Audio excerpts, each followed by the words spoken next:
तीनों साइड के ratio equal होंगे।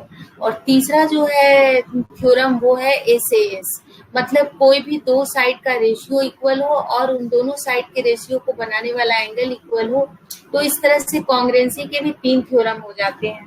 तो हमें पहले ये तीनों थ्योरम प्रूव करना है और उसके बाद तब हमारी एक्सरसाइज है। ये 11.6 तक तो हो गया था हम लोगों का। अब आज हम स्टार्ट कर रहे हैं 11.7 से, है ना।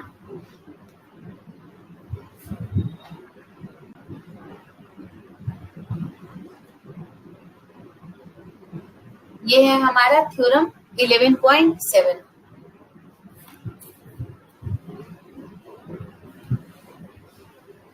अब 11.7 जो थ्योरम है चिल्ड्रन, ये हमारा थ्योरम जो है इसी को हम एसएसएस कहते हैं,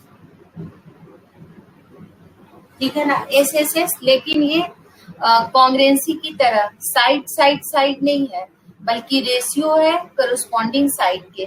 देखो यहाँ भी दो ट्रायंगल है एबीसी और एक ट्रायंगल है डीईएफ। और गिवन में मिला हुआ है हमें AB upon D equal to AC upon DF equal to BC upon DF। और प्रूफ जो करना है चिल्ड्रन, वो प्रूफ करना है triangle ABC similar to triangle DEF, ठीक है। अब आपको बताई थी कि सिमिलरिटी के दो कंडीशंस होते हैं बच्चों। तो यहाँ पे जब हमारा ये रेशियो इक्वल है चिल्ड्रन, तो हमें प्रूफ कर देना है कि दोनों ट्रायंगल के जो तीनों एंगल हैं वो भी आपस में इक्वल होंगे। अगर सारे एंगल इक्वल हो गए और करस्पॉन्डिंग साइड के रेशियो तो हमें दे ही रखा है, तो फिर दोनों ट्रायंगल हमारे क्या हो जाएंगे, कॉन्ग्रुएंट हो जाएंगे। यहाँ पे चिल्ड्रन कुछ कंस्ट्रक्शन करना है, बुक वाले ही सारे ले रही हूँ नोटेशन। AB के बराबर DE और AC के बराबर DF, ये हम कंस्ट्रक्शन से कट कर रहे हैं ना।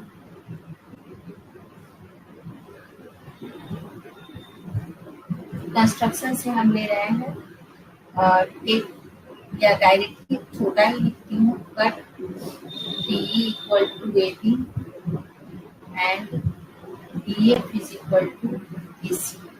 देखो ये हमने ले लिया। अब देखो यहाँ पे अब हम इसको प्रूव कर रहे हैं।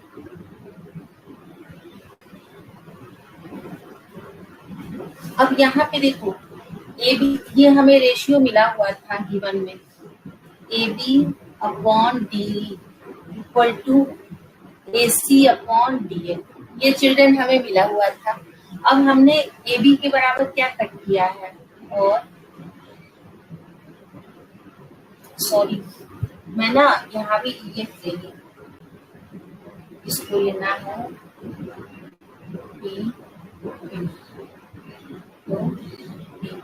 दो ई नहीं होंगे बच्चों, अलग अलग होंगे ना, दोनों तो सेम चीज नहीं हो सकते ना। EF तो ऑलरेडी मैं नीचे E और F तो मैंने ऑलरेडी नीचे ले रखा है, तो दूसरा जो लेंगे हम क्या लेंगे, P और Q लेंगे। तो यहाँ पे DE की जगह पे बच्चों AB अपॉन, देखो AB अपॉन DE मिला हुआ है, तो एक बार ना पहले मैं इसको उल्टा कर लेती हूँ, या मैं चाहूँ तो यहाँ भी रख सकती हूँ AB को किसके इक्वल मानी हूँ, DP के, DP upon DE equal to AC की जगह क्या रखूंगी, DQ कंस्ट्रक्शन से अपॉन DF बाई कंस्ट्रक्शन। अब देखो ध्यान से इस फिगर में, DP upon DE equal to DQ upon DF।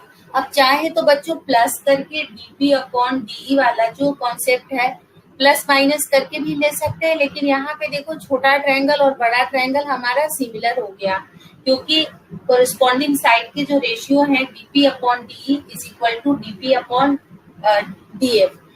तो जब कोरिस्पॉन्डिंग साइड के रेशियो चिल्ड्रन इक्वल होते हैं इन ट्रायंगल DEF में, मतलब हमें आना चाहिए था DP upon PE, DP upon P। तो इसको तुम चाहो तो ऐसे कर सकते हो, ऊपर पहले D एक बार इसको रेसिप्रोकेट कर दो, एक मैं बता देती हूँ, फिर मैं डायरेक्ट लिखूंगी। अब दोनों तरफ -1 कर दो, DE minus DP upon DP equal to D Q -1 कर रही हूँ, सब्ट्रैक्ट चिल्ड्रन दोनों डीएफ। अब देखो यहाँ पे डी से डीपी माइनस कर दी, डी से डीपी माइनस कर दी, तो क्या मिल गया, पी अपॉन डीपी दिख रहा है।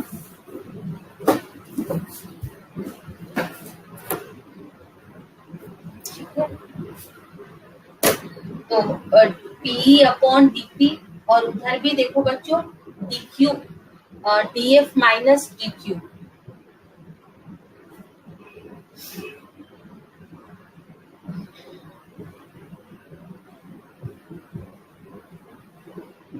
DF minus D Q upon D Q.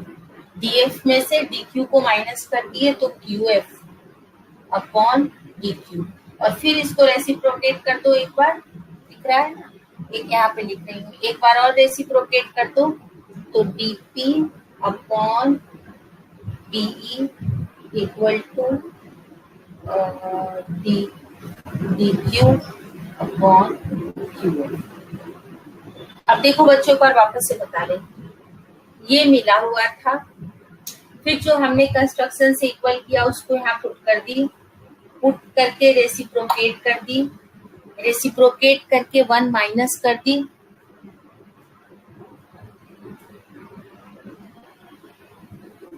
कर तो दी बेटा सोनू। देखो डीपी अपॉन डी पहले इक्वल हुआ,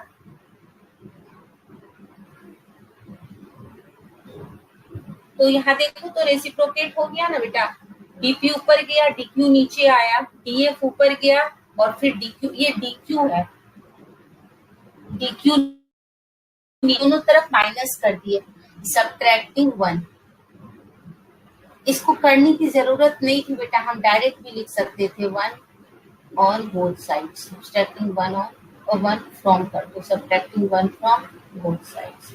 अब देखो 1 कर दिए तो ये वाला फॉर्मेट आ गया बच्चों, और जब डी में से डीपी माइनस किए तो क्या मिल गया, पी, और नीचे आ गया डीपी, और इस तरफ आ गया क्यूएफ, और नीचे क्या आ गया डीक्यू, और वापस फिर एक बार रेसिप्रोकेट कर दी, वापस एक बार फिर रेसिप्रोकेट कर ली बेटा, तो डीपी ऊपर गया, पी नीचे आया, डी। अब ये इतना काम बस इसलिए किए हैं, देखो ये निकाली, ये अपॉन ये इक्वल टू ये अपॉन ये। अब जब ये दोनों जो रेशियो इक्वल हो गए, तब हम आराम से यहाँ पर क्या लगा देंगे, बीपीटी लगा देंगे। बीपीटी लगा देंगे तो मुझे क्या मिल जाएगा, P Q parallel to EF, इससे मिल गया ये फ्रॉम कन्वर्स ऑफ बीपीटी। अब यहाँ तक बताओ सबको समझ में आया या फिर से बताऊं? Children give me response in chat box, यहाँ तक समझ में आ गया या फिर से बताऊं?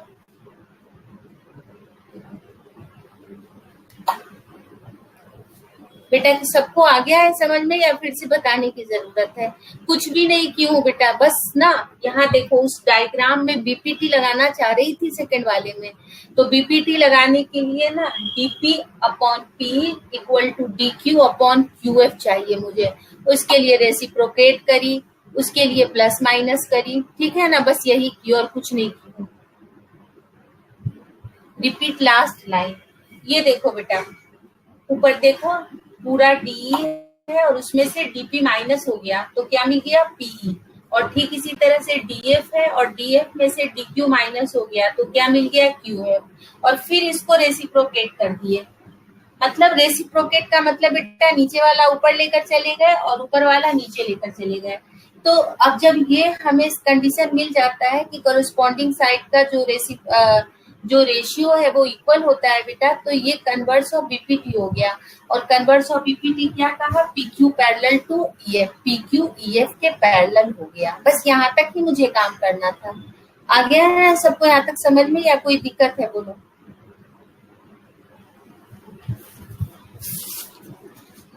हो जाए तो बोलना, रब कर दूंगी है ना, फिर आगे बताऊंगी।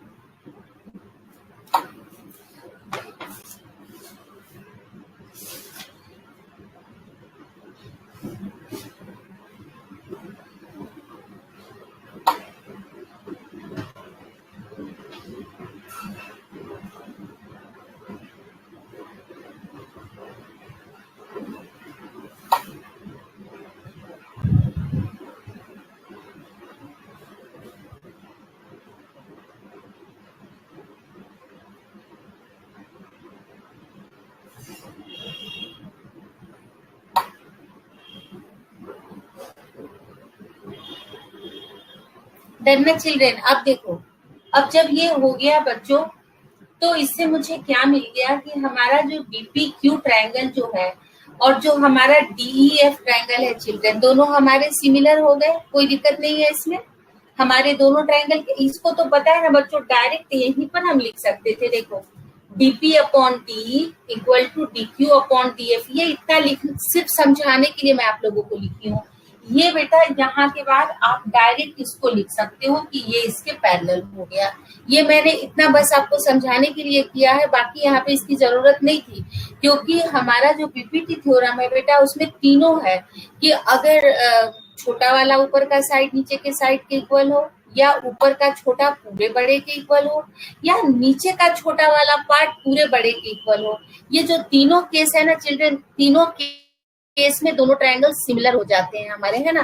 तो ये आपको इतना यहाँ पर करने की जरूरत ही नहीं है। आप इसके बाद डायरेक्ट इस स्टेप को लिख सकते हो कि हमारा PQ जो है वो क्या हो गया, EF के पैरेलल हो गया, कोई दिक्कत नहीं है। अब देखो बच्चों, जब हमारा ये दोनों ट्रायंगल पैरेलल हो गया तो आपको पता ही है, मुझे ये वाला ही कंडीशन यहाँ पे मिला हुआ है। अब देखो कंस्ट्रक्शन से हमारा ये दोनों जो है इक्वल है, ट्रायंगल की जरूरत पड़ेगी अभी चिल्ड्रन।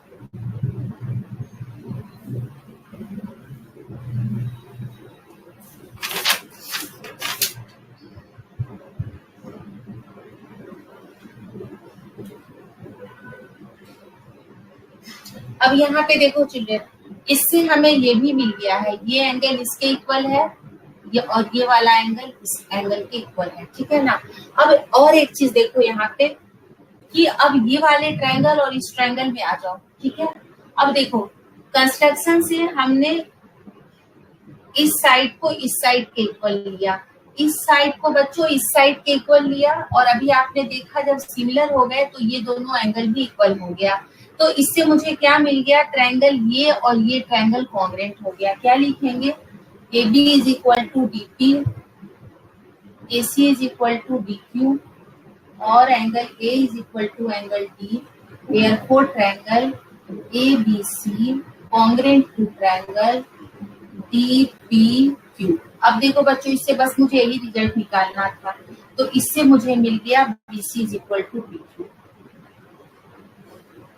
अब हमारे पास देखो क्या क्या रिजल्ट है, triangle DPQ similar to triangle DEF, इससे जो हमने अभी किया।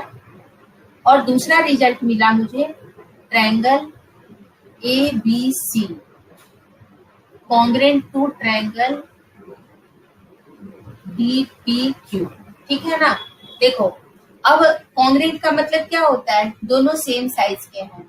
तो अब DPQ DEF के सिमिलर है तो ABC भी क्या हो जाएगा, इसको फर्स्ट और सेकंड कर लो, फर्स्ट एंड सेकंड। तो from first and second triangle ABC is also similar to triangle DEF। वापस समझा रही हूँ, देखो स्टार्टिंग से समझा रही हूँ। कोरिस्पॉन्डिंग साइड के रेशियो इक्वल है, लेकिन वहां पर BC अपॉन EF था। सबसे पहले मैंने क्या किया, कंस्ट्रक्शन से इसको इसके इक्वली, वापस बच्चों रिपीट कर रही हूँ देखना, और इसको इसके इक्वली, ठीक है ना। तो अब क्या हो गया, ये वाला ट्रायंगल और ये वाला ट्रायंगल मतलब DPQ और DEF ये दोनों हमारे क्या हो गए, सिमिलर। ये यहीं से सिमिलर हो गया, जो मैं ये पहला रिजल्ट हुई। अब हमने बच्चों क्या किया, ये वाला, अब जब बच्चों जब ट्रायंगल सिमिलर हो जाते हैं तो क्या हो जाता है, हमारा DEF और ABC था, ए एंगल जो है वो हमारा D के इक्वल हो गया। अब मैं ये वाला ट्रायंगल और ये वाला ट्रायंगल उठाई और इन दोनों ट्रायंगलों को कॉन्ग्रुएंट कर दी, और कॉन्ग्रुएंट करने से जो हमें रिजल्ट मिल गया बच्चों, उससे वहां से रिजल्ट मिला था बच्चों BC PQ के इक्वल हो गया। तो SSS से भी, बिना इस एंगल के भी हम इन दोनों ट्रायंगल को क्या कर सकते हैं, कॉन्ग्रुएंट कर सकते हैं। और कॉन्ग्रुएंट करने के बाद बच्चों, जब ये ट्रायंगल जो है हमारा ABC जो है क्या हो गया, DPQ के कॉन्ग्रुएंट हो गया। और जो इक्वल ट्रायंगल होते हैं बच्चों, तो उसके सारे एंगल भी इक्वल होते हैं, या इसकी जरूरत भी नहीं है। एक कॉन्सेप्ट बताती हूँ कि अगर जैसे सपोज करो ट्रायंगल ABC और ट्रायंगल DPQ, सपोज करो ये दोनों कॉन्ग्रुएंट है। अब इन दोनों में से बच्चों कोई भी अगर DEF के सिमिलर है, सपोज करो ये वाला अगर सिमिलर है, तो ये भी सिमिलर हो जाएगा, या ये सिमिलर है तो ये भी सिमिलर हो जाएगा, ये कॉन्सेप्ट होता है ना।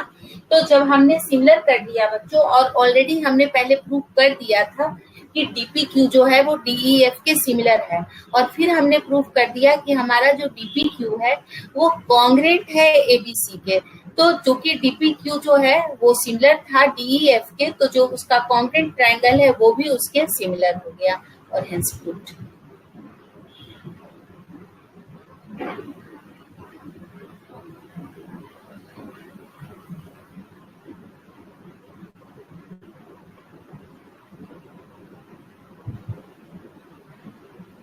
सिमिलरिटी के लिए आप बिना एंगल लिए भी कर सकते हो बच्चों, जैसे कॉन्सेप्ट में मिला हुआ है A B upon D equal to, क्या मिला हुआ है, A B upon D is equal to B C upon E F, ठीक है ना।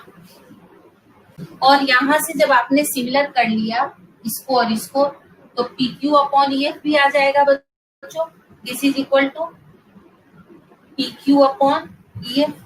अब देखो, अब P Q upon E F तो भी पी, ये दोनों कट जाएगा, तो बीसी और पी क्यू क्या हो गए आपस में, तब भी हमारे इक्वल हो गए। तो यहाँ से भी ट्रायंगल एस एस एस से आपका कॉन्ग्रेंट हो गया। कोई भी क्राइटेरिया लगा लो बच्चों, कोई दिक्कत नहीं है यहाँ पे। और जैसे ये वाला पार्ट मत करना, इस पार्ट की जरूरत नहीं है चिल्ड्रन, ये बस समझाने के लिए की है ना।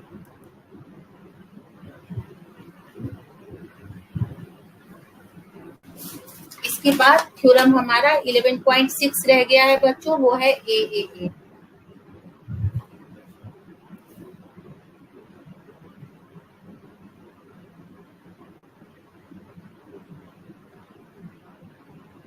हो जाए बच्चों तो डन लिख देना। हाँ हो सकता है ना शिवम, ऐसे से भी हो सकता है बेटा, उससे भी हो सकता है। एक्चुअल में ना अभी हमारे पास ना डी और ए इक्वल नहीं दिया हुआ था, एंगल डी और एंगल ए जो है वो हमें इक्वल नहीं मिला हुआ है, यहाँ पे साइड साइड साइड इक्वल मिला हुआ है। तो इसलिए मैंने कहा कि पी क्यू को बीसी के इक्वल कर दो तो एस एस एस कॉन्ग्रेंसी लग जाएगी, है ना। 11.7 के पहले चिल्ड्रन डायग्राम तो वही रहेगा, डायग्राम रब कर दी, आप तो रहने देना, एक ही डायग्राम से सब बन जाएंगे। अब मैं ना यहाँ पे 11.6 बता रही हूँ आपको। अब 11.6 में भी बच्चों डायग्राम तो वही हमारे पास रहेगा, एबीसी और डीपीक्यू।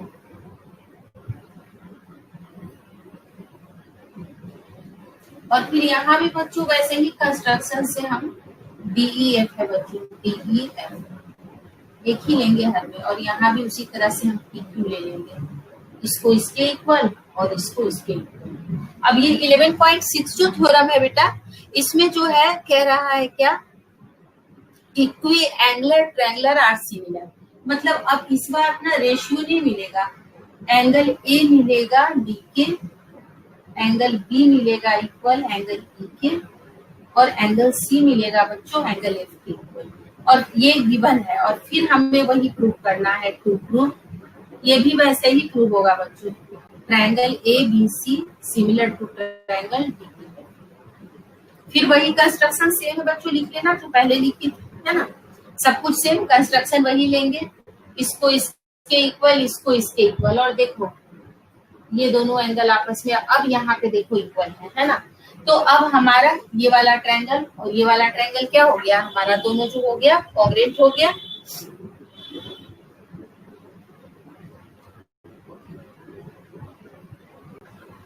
ट्रायंगल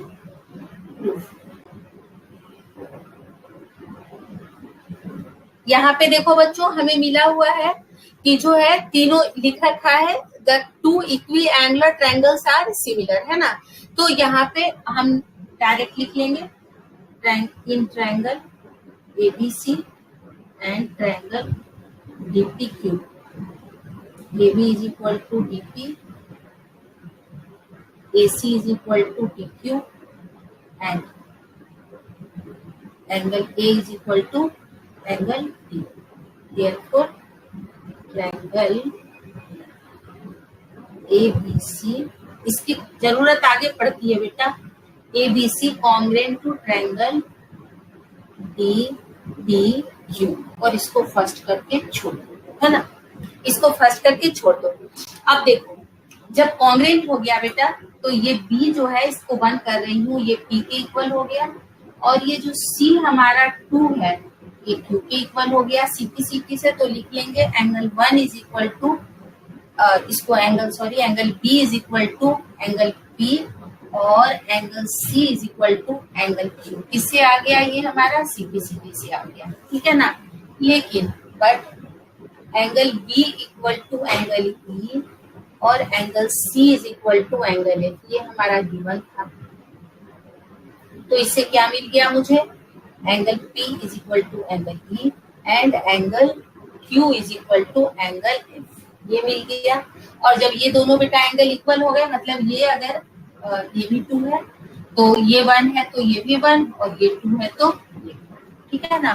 तो इससे मुझे मिल गया therefore P Q parallel to E F, क्यों, क्योंकि ये कोरस्पॉन्डिंग एंगल्स है।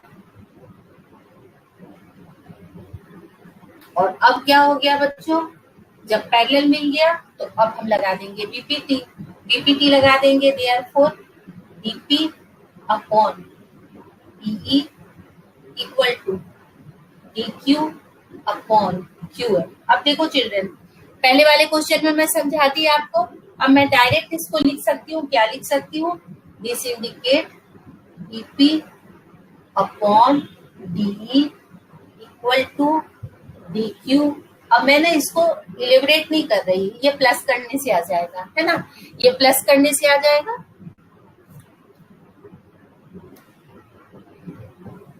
अब क्या करेंगे बच्चों, कंस्ट्रक्शन में जो हमने माना था, डीपी की जगह क्या लिख देंगे, ए बी, दिख रहा है ना आपको, और A B upon D equal to A C upon T F. और इसी तरह से बेटा जब इस बार इधर से अगर हम लाइन खींचेंगे तो तीसरे को लिखेंगे नहीं, लिखेंगे similarly A B upon D equal to B C upon E F. सब इक्वल हो गए, देयरफॉर दिख रहा है A B upon D equal to A C upon B F equal to B C upon B F. Therefore triangle A B C similar to triangle. वापस एक बार repeat कर रही हूँ बच्चों, देखो शुरू से, ये वाला ट्रायंगल पहले वाले ये पहले थ्योरम है बच्चों, वो बाद में था, मैं पहले 11.7 करा दी थी। यहाँ पे तीनों एंगल इक्वल है और हमें प्रूव करना है कि दोनों ट्रायंगल सिमिलर है। तो यहाँ पे फिर कंस्ट्रक्शन से इसके बराबर ये और इसके इक्वल ये हमने कट कर लिया। अब यहाँ तो देख ही रहे हो दोनों ट्रायंगल क्या हो गया, कॉन्ग्रेंट हो गया, क्योंकि ये इसके इक्वल, ये इसके इक्वल और ये इसके इक्वल। तो ऐसे ये ट्रायंगल, वो जो सेकेंड वाला जो था ना बच्चों, उसमें ऐसे ही ले लेना सिमिलरिटी के लिए। यहाँ पे ये ट्रायंगल और ये ट्रायंगल कॉन्ग्रेंट हो गया। अब जब कॉन्ग्रेंट हो गया बच्चों तो क्या क्या मिल गया, अब मुझे यहाँ साइड की तो जरूरत नहीं है, उस थ्योरम में साइड की जरूरत है। तो 1 इक्वल हो गया बी के, मतलब बी इक्वल हो गया पी के, और सी इक्वल हो गया क्यू के। अब ऑलरेडी क्वेश्चन में बी ई के इक्वल था और सी एफ के इक्वल था, तो ये दोनों भी आपस में इक्वल हो गए। और जब इक्वल हो गए तो ये लाइन इस लाइन की क्या हो गई, पैरेलल हो गई। और जब ये लाइन इस लाइन के पैरेलल हो गई बच्चों, तो बीपीटी से ये वाला पार्ट अपॉन ये वाला पार्ट, ये वाला पार्ट अपॉन ये वाला पार्ट इक्वल हो गया। अब उसको पहले ही क्वेश्चन में बना दी थी, रेसिप्रोकेट कर देना, +1 कर देना, तो मिल जाएगा DP upon D is equal to D Q upon T F. अब हमने डीपी को किसके इक्वल माना है, ए बी के इक्वल, तो डीपी की जगह रख देना ए बी। और डीक्यू को किसके इक्वल माना है, ए सी के इक्वल, तो डीक्यू की जगह रख देना ए सी। तो इस तरह से मुझे मिल गया A B upon D is equal to A C upon T F. अब इसी डायग्राम को बच्चों वापस से जैसे हम बनाए, तो दूसरी बार में हम क्या करेंगे, अगर इधर की जगह बस सपोज करो इधर से हम ऐसे लाइन लेंगे पी क्यू, इधर पी और इधर क्यू, तो फिर वही वाला जो इधर से बनाए, तो इसको बनाने की जरूरत नहीं होती है, लिख देते हैं सिमिलरली BC अपॉन EF के भी इक्वल होगा AB अपॉन DE। अब तीनों इक्वल हो गए बेटा, तो सब करस्पॉन्डिंग साइड के रेशियो इक्वल हो गए, तो दोनों ट्रायंगल सिमिलर हो गया। वापस रिपीट कर रही हूँ, सिमिलरिटी के दो कंडीशन है बच्चों। पहला कंडीशन है कि तीनों एंगल इक्वल हो, A D के, B E के और C F के, और ये पहला कंडीशन। और दूसरा कंडीशन है बच्चों AB upon DE equal to AC upon EF equal to BC upon EF। अब अभी जो हमने दो थ्योरम किए बच्चों, पहले वाले में ये गिवन था और ये हमने प्रूव किया, और इस वाले में बच्चों ये गिवन है और ये हम निकाले। तो इस तरह से दोनों केसेस में हमारे ट्रायंगल सिमिलर हो गए। वापस समझाना है या सबको आ गया समझ में? बताओ चिल्ड्रन, अगर कोई प्रॉब्लम है तो बोलो, फिर से समझा दूंगी।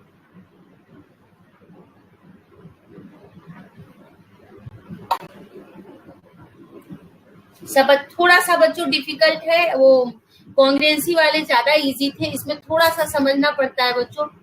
तो लेकिन आप ध्यान रखना, जब ये मिले तो ये प्रूफ कर देना, और जब ये मिले तो इसको प्रूफ कर देना, है ना? सबको आ गया समझ में? एक और थ्योरम है बेटा, वो भी बता ही देती हूँ, खत्म हो जाएगा।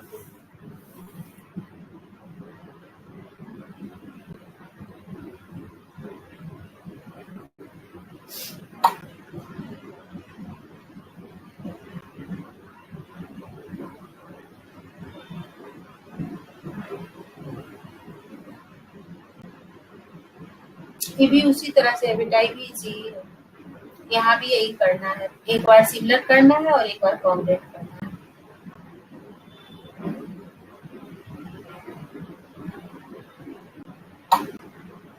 टाइम ही ओवर हो जाएगा, कर लोगे बच्चों? ऐसे सेम है इसमें भी, एक बार समझा देती हूँ कि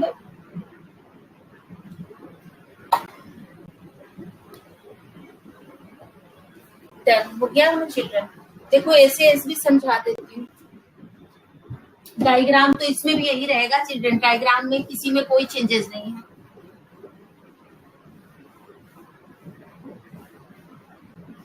देखो SAS है बेटा, इसका नाम है थ्योरम है 11.8। अब SAS में क्या है ना चिल्ड्रन, देखो गिवन में मिला रहेगा AB upon DE equal to AC upon DF, और A है ना, तो इसके बीच का angle A is equal to angle D। ये इतना गिवन है बच्चों, है ना? और अब हमें प्रूफ कर देना है कि दोनों ट्रायंगल जो है वो सिमिलर है।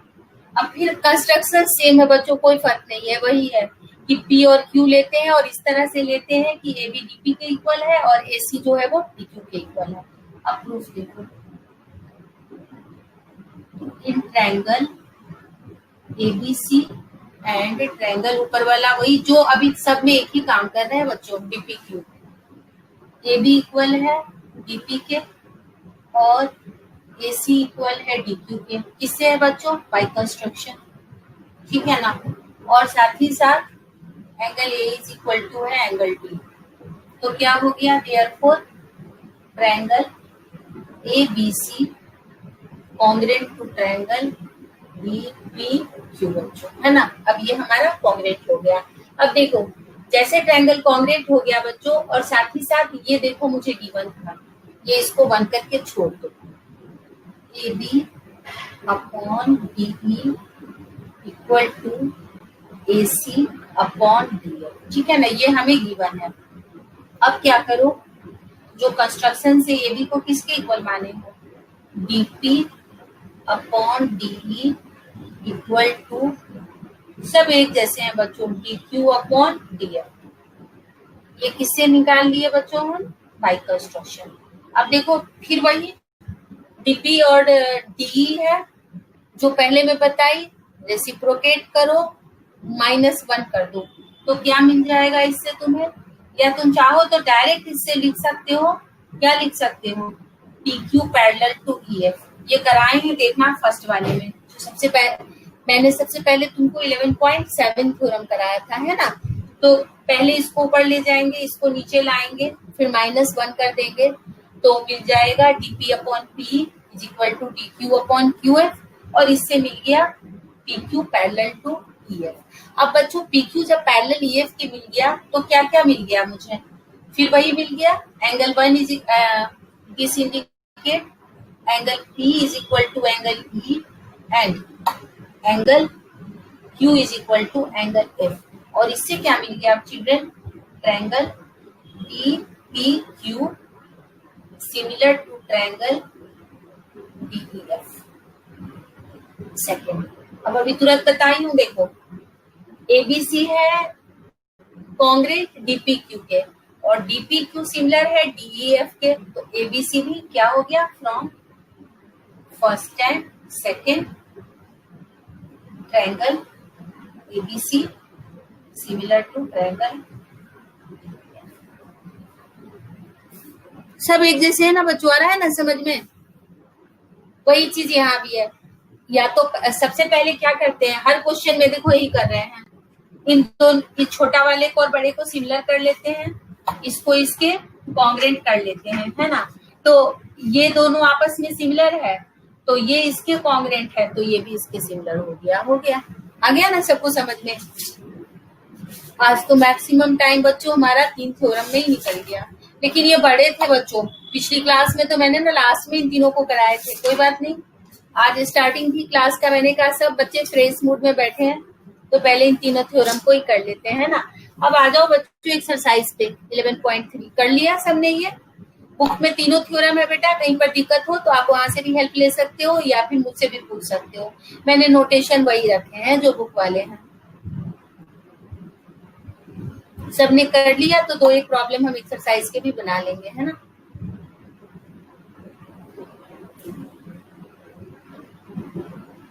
इस चैप्टर में 2 और इम्पोर्टेंट थ्योरम है बच्चों, ये वाले नहीं आते हैं, मैं तुमको पहले ही बता देती हूँ। एक तो हमारा थिल्स थ्योरम बहुत इंपॉर्टेंट है, बीपीटी वो आएगा। इसके बाद हमारा एक एरिया का थ्योरम आएगा बच्चों कि अगर 2 ट्रायंगल सिमिलर होते हैं तो उनके कोरोस्पॉन्डिंग साइड का स्क्वायर आपस में इक्वल होता है, एक वो भी इम्पोर्टेंट थ्योरम है जो बोर्ड में हमेशा आते हैं। अभी आगे की एक्सरसाइज में आएंगे।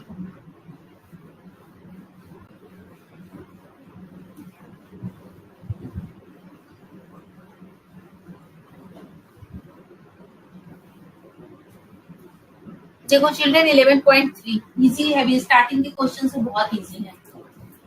देखो फर्स्ट क्वेश्चन में कह रहा है ट्रायंगल एबीसी और ट्रायंगल पीक्यूआर है, 2 हैं ट्रायंगल बेटा।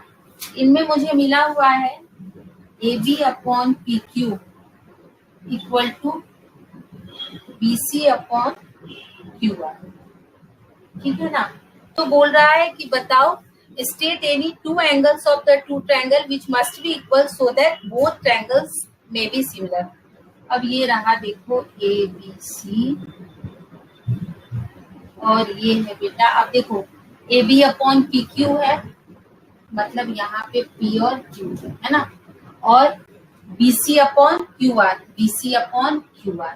तो कौन से 2 एंगल इक्वल होने चाहिए बच्चों, angle A is equal to होना चाहिए एंगल P, बता दी थी पहले ही कि यहाँ सिमिलरिटी में एंगल का बहुत रोल होता है, और एंगल B आना चाहिए एंगल Q, ठीक है ना। तो क्या हो जाएगा, we know that when the corresponding sides are equal then the angle between them must be also equal, so when angle A is equal to angle P and angle B is equal to angle Q, इन दोनों के बीच का ये angle, इन दोनों के बीच का ये angle, तो both triangles are similar to each other। Done children? Second, in triangle ABC and DEF, angle A is equal to angle B, angle B is equal to angle F, and कह रहा है whether triangle ABC similar to triangle DEF, तो no. देखो similarity में B कह रहा है E के इक्वल, और जबकि गिवन में क्या कह रहा है, no, because angle B is equal to angle F, so triangle ABC similar to triangle DFE। First day से बता रही हूँ बच्चों कि जो एंगल दूसरे एंगल के इक्वल है, सिमिलरिटी में उसी सीक्वेंस में लिखना होता है, वरना गलत हो जाता है।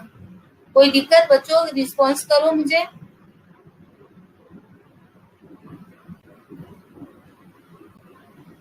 चिल्ड्रेन गिव मी रिस्पॉन्स बेटा चैट बॉक्स में। Okay. Third, in triangle ABC and FDC। अब देखो ABC इसके सिमिलर है FDE। ये साइज छोटे बड़े बना सकते हो बच्चों, बट नेमिंग वैसे ही करनी। अब कहता है AB upon DE, AB upon DE equal to BC upon EF। अब देखो AB अपॉन DE है ना बच्चों, तो इस ट्रायंगल को ऐसे उल्टा कर लो।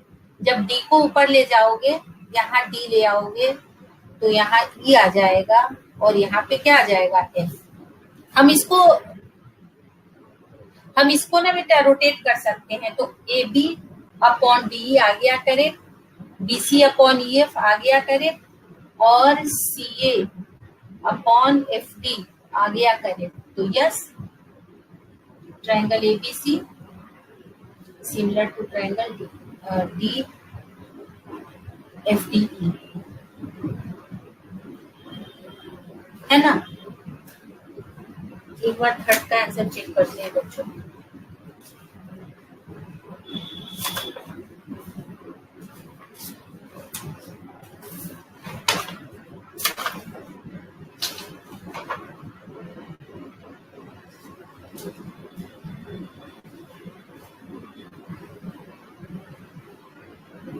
ये गलत हो गया बच्चों, पता है क्यों गलत हो गया? देखो मुझे डाउट हुआ इसलिए मैंने कहा इसका आंसर चेक करो। एंगल के तो नेम वही लिखेंगे ना बच्चों जो है FDE। तो मिलेगा क्या बच्चों मुझे? अगर मैं इन दोनों, अगर ये सिमिलर हैं, मुझे पहले ही डाउट हो रहा था, तो क्या मिलेगा मुझे? AB upon FD equal to BC upon DE, और ये इक्वल मिलेगा बच्चों AC अपॉन FE। ये मिलेगा, ये नहीं मिलेगा, ठीक है ना। ये नहीं मिलेगा। देखो ध्यान से, जैसे जैसे दिया था वैसे वैसे एंगल बैठा दिए, AF के इक्वल, BD के इक्वल और CE के इक्वल। तो जब इनके कोरिस्पॉन्डिंग साइड के रेशियो निकालेंगे तो AB अपॉन FD आएगा, BC अपॉन DE आएगा और AC अपॉन FE आएगा। बट ये कह रहा है ये, तो ये पॉसिबल नहीं है। तो ये स्टेटमेंट हमारा क्या है? This statement is wrong. ये ना बच्चों आप ये आराम से पता है कहाँ तक बना सकते हो इसको, 6th 7th 8th 9 तक आप बना सकते हो बच्चों।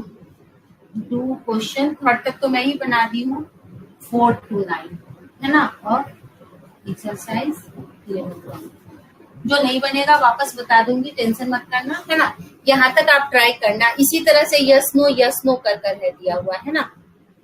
तो टाइम आपका ओवर हो गया है आज, फिर करेंगे। और थ्योरम तीनों ना जरूर आप वापस से आप लोग फिर से कर लेना, नहीं तो फिर दिक्कत आएगी। 6 थ्योरम हमने सीखा है लास्ट 2 क्लास में, है ना। ओके बच्चों।